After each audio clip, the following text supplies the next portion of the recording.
There are two ways to create an account: in iRidium app or on the iRidium mobile website. Let's start with the app. Press the registration button, enter your first name and your last name, enter your email. I will use a temporary email.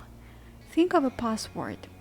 Please read terms of use and privacy policy, because when you press the registration button, you confirm that you agree with them. Then you must select what you are, a DIY user or an installer. In future videos, I'll explain how a DIY user and an installer work.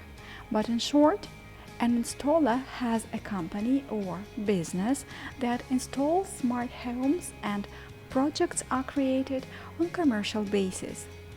A DIY user has a smart home and he acts as an installer of his own smart home.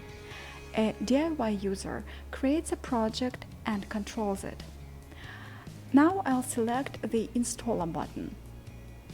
The following fields have to be filled in now: country, region, the name of the company, phone number, and the invitation code.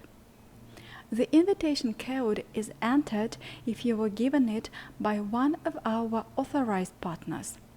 The code provides you with silver dealer status for 1 year. And your registration as an installer is automatically verified in this case. If you don't have an invitation code, our manager will get in touch with you within 24 hours on workdays and on Monday if you register at the weekend. A manager will ask you questions to verify that you are an installer but not an end user. If you fail to go through this procedure, you'll remain a DIY user. Then you are to select automation systems that you work with often. Press the registration button. A letter is sent to your email with the code. Enter the code and press the confirm button. At the moment, there are no projects in the cloud, and you can create a new project. The registration is done for the moment. Now you only have to wait for our manager to get in touch with you.